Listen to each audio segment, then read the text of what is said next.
but you don't know. I mean, you just got to have faith. And I go back to never let the problem solving phase enter into the decision making phase.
We're here in Austin, Texas to visit Kenny Hargrove and his amazing creation. It's 6,000 square feet of pure fun located on 2 acres on the beautiful hill countryside. The resort-sized Infinity Edge pool can fit 24 people. It includes a swim-up bar, a massive hot tub, and my favorite part, a private grotto with 3 sides of rain falling. We're gonna link up with him today and he's gonna drop some wisdom from 40 years of entrepreneurship in just a tiny little interview. I'm excited to see what he has to say about what motivates him and how he's able to not let fear deter him from his biggest dreams. If you like content like this, go ahead and like and subscribe. I know you have a very busy schedule today. Thank you for allowing us to record you and just kind of spread the word and share, how you were able to go about being successful, and so that our viewers can go after their dreams too. Tell our viewers what's your name and what do you do for a living? My name is Ken Hargrove and I run Little La Jolla Resort. Previous car business, oil business, software business. I'm an entrepreneur. That's sort of how this got started. Okay. That's a lot of things. How did you get into, Airbnb? Well, we bought my wife and I, we bought the home in 2016. And when we bought the home, all it was, if you look out here, it was just a 3-foot strip of grass. It was a 3-bedroom home. And I have 5 kids. She had 1. Wow. 5 grandkids, and just needed more space. Okay. We had family over for 2 holidays, and and we knew we wanted a pool, and we knew we wanted a pool house. So I hired a very good friend of mine. His name is Mark Canada. He's a renowned architect. You can Google him. He's great. And he did a watercolor vision of this pool and the pool clubhouse, just a vision. Did it on watercolor. And all my friends, every time I'd show them what we were going to do, they'd go, "Oh my God, you got to do an Airbnb." This is 2016. I didn't know what Airbnb was. I'm not kidding. Never stayed in one. Really didn't know anything about it. So I ordered the book, the Airbnb story on Amazon from the founders, read it, and then I walked over to Stephanie. I said, "I do not want to pay for all of this. So let's get our short-term rental permit." And when we got our permit, then I went and I haven't had a job since 1993. Wow. I've always been an entrepreneur. So I wanted to get a commercial loan. And so I didn't have an income. She did, but I was pretty much retired. And so I wrote a business plan, which I've done many times. And I had a friend named Drew Hurt, who is a commercial banker. And thank you, Drew. Presented my business plan to him. He took it to his bank and they approved it. So we got a small construction loan. In relation to the property's value, we got a small construction loan. And then there's a couple principles that I understand. First of all, make the decision and make it work. but never let the problem-solving phase enter into the decision-making phase. Make the decision, make it work. So when I wrote my assumptions, I had no idea what to expect. I figured it was going to rent out for 8 days a month, $1,000 a day, eight months, and then 4 months would be $20,000 months, and those would be ACL, South by Southwest, Formula One, the golf course. None of that happened. Oh man. None of it happened because we were already booked by other people during those holidays. And now it's like 20 days a month, $2,000 a day. And Wow. So well, it doubled. well, sometimes it's more than that. And then we never knew we were going to be doing weddings. And we've grown all this organically. Now it's word of mouth, Airbnb, VRBO, but we don't advertise. And now it's become a pretty hot spot for weddings because it's just, where else can you get a wedding, have the family come in for 3 days or the wedding party for 3 days and have this beautiful landscape and just resort style pool and all that. There's nothing out there for the price that we offer. So So it's, you bring a lot of value. oh yeah, absolutely. And yeah, now that I got my golf cart, for 7 days I walked up and down that hill, or 7 years, 5, 6 times a day, lugging stuff around. Then I got a golf cart, so we're good now. Yeah, that's awesome. Life's changed. That's awesome. But yeah, and you know, so many people come to me and go, when they see the property, they go, Kenny, what do you do for a living? And I tell everyone, absolutely everyone, the only difference between me and you is the books I've read. And I started reading at 20. I'm 65 now. Okay. But you look good for 65. But you know, the magic of thinking big. So have I shown you our next project? No. Well, I'm going to send you the picture, loop it in. It's called Boom Shakalaka. Yeah. My wife named it. And the reason, what's funny about that is we went to the architectures and did all the architectures. And then my builder said, Kenny, you need to send all this to a rendering company in Florida. And we did. And the renderings we got back, oh my gosh. So I was ready to do the interior. And I needed a Pinterest board so I could pick out all the materials and the furniture and all that stuff. Mm-hmm. And the next day I said, Stephanie, did you give me a Pinterest board? She goes, yeah. She goes, I said, what'd you name it? So I could go to it. She goes, Boom Shakalaka. I go, Stephanie. I said, dork. And then in the back of my mind, it said, be open. I pictured what it was going to look like, pictured the name. I said, oh, this is going to go viral. When they see it and the name, they'll be sending it to all their friends. So Nice. we're excited about that project. And we're going to build it between Leander and Georgetown. Okay. But what I did was I used the footprint of the pool clubhouse, and then I made it 10 foot deeper, 10 foot wider.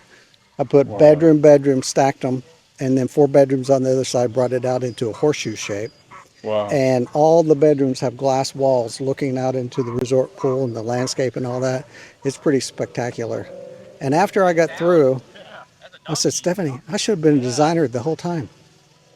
Never even thought about it. Yeah. But when you see, yeah. I guess as you're going through the process, you realize, what your strengths and weaknesses are. Oh, well, that's a great point because we make a great team because I tell everybody she's a nerd because she is. She can sew. She's got a $20,000 sewing machine. She can do stained glass like you've never seen. She built all the wood furniture on the property except for 2 tables. And she can do all the art in the property. She did. And we were in La Jolla because we were finished up. Now we need art because we have a lot of wall space. And it was so expensive. And I said, Stephanie goes, Kenny, I'll just do it.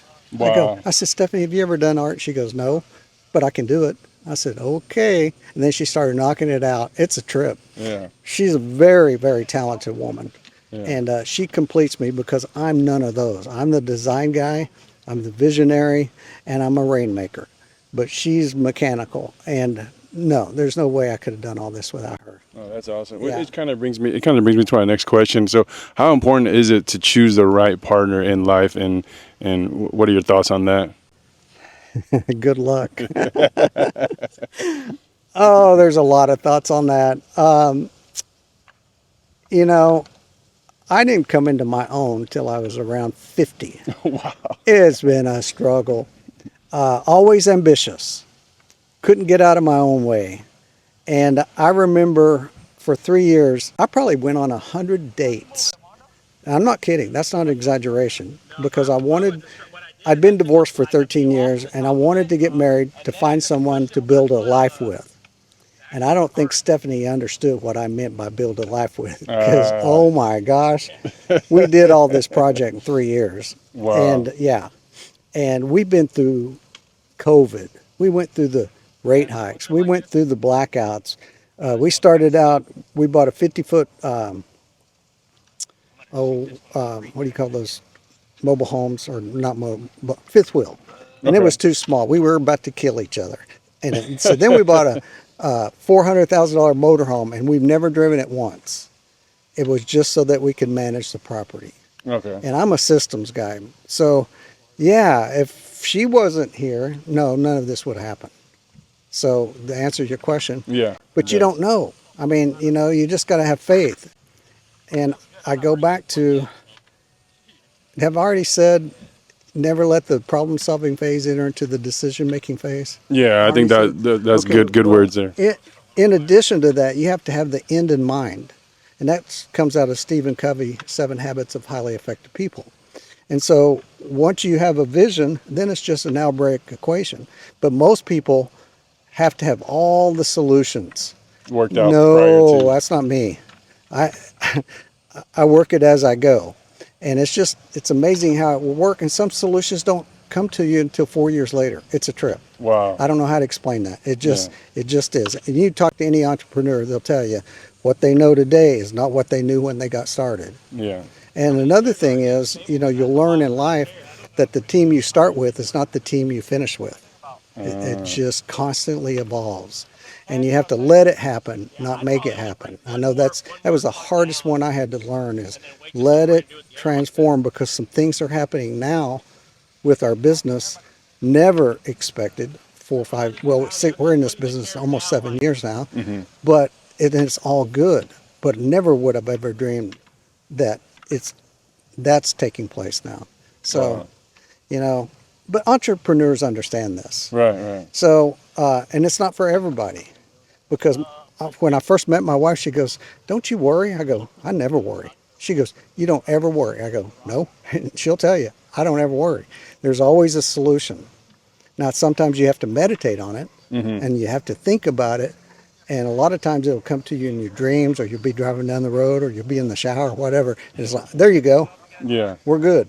Yeah, oftentimes I find myself coming up with the best ideas in the shower, but as soon as I step out, I kind of forget. So, it's one of those Write it down. things. Yeah. I'm at the age where everything's got to be written down. What have you done to separate yourself from the competition?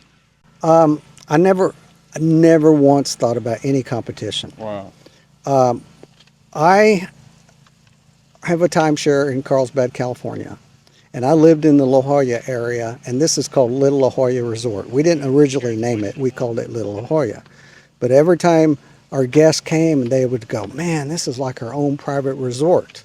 Because I'm sure you've got some pictures and video of what your guests are going to see. And so I'd fly back from California, because everybody said Austin's beautiful. Yeah, not so much compared to California. I mean, to La Jolla, because nothing, and I mean nothing, is like this property. That pool in the pool clubhouse, it's got a resort style pool. People do not get out of the pool all day long. They stay in the pool all day. When you walk into the pool clubhouse, there's nothing like it. So I don't worry about the competition. And when I was originally pricing it, I didn't know how to price it. But as the phone kept ringing too fast, then I started raising my pricing. And I don't care about the competition. Now it's how much do we want to rent it out. Okay. I'm not interested in renting it out every day because it's our home. And we have a system. Everybody that comes to this property goes, "There's nothing like it." We don't have, so all the utensils, all the kitchen appliances, duplicated in the main house, also in the pool clubhouse. All they bring is their groceries. That's it. Everything else it's there. And if you go to Airbnb and read the reviews, you'll see. If you go to our Facebook page called Little La Jolla Resort, you'll see there is nothing like it. So I don't worry about the competition. So basically it's a one-stop shop. They don't have to bring anything with them and just come and just enjoy their vacation. Exactly. Exactly. What's the, would you say was the most amount of money you've made in a year? We average $300 a year for the last 5 years. Nice, nice. Congratulations on that. Yeah. The video recording cut off, but when you're ready to book your next Airbnb or VRBO, make sure to search for Little La Jolla Resort in Austin, Texas. You and 11 of your best friends will have the greatest time. With that said, it's not every day we get to speak to a multimillionaire and pick his brain to give us ideas on how to achieve the same or better success. I want to give a shout out to Kenny Hargrove for taking time out of his busy schedule to come and meet with us to show us the mindset that it takes to take the necessary steps every day to reach our goals, no matter how hard they seem to achieve. He's definitely doing something right, and I'm so glad that he's willing to share with us, because this is what this channel is all about, bringing value to y'all, because I want you to be successful. I want everybody to grow. Kenny dropped some principles to live by today. Some of the ones that stood out to me, he said, make the decision and make it work, but never let the problem-solving phase enter the decision-making phase. I love these words.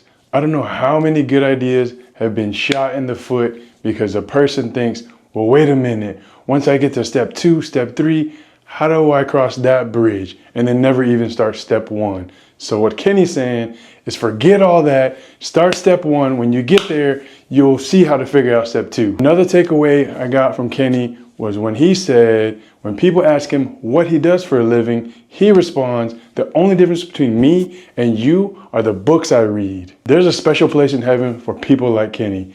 He's so humble, willing to help out people and make them realize there's nothing special about him. What he did was get the information and execute it. Same thing that you or me can do. He goes on to mention some of his favorite books to read, which I think if you haven't read them yet, I'd go out and buy them immediately.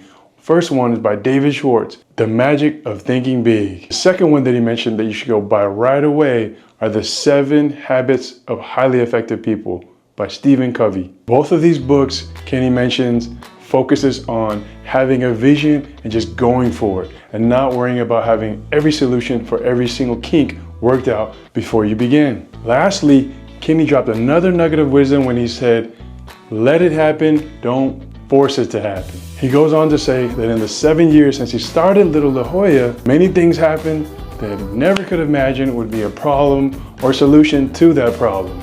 So roll with the punches and it'll be fine. If y'all enjoyed my video like I did, please like and subscribe. I hope you guys learned something today, because someday it's very possible for you to get something like this if this is what your heart desires. You just gotta execute. You have to put in that work and you have to do it right now. Remember, it's not about tomorrow, it's not about yesterday, it's about what you do right now.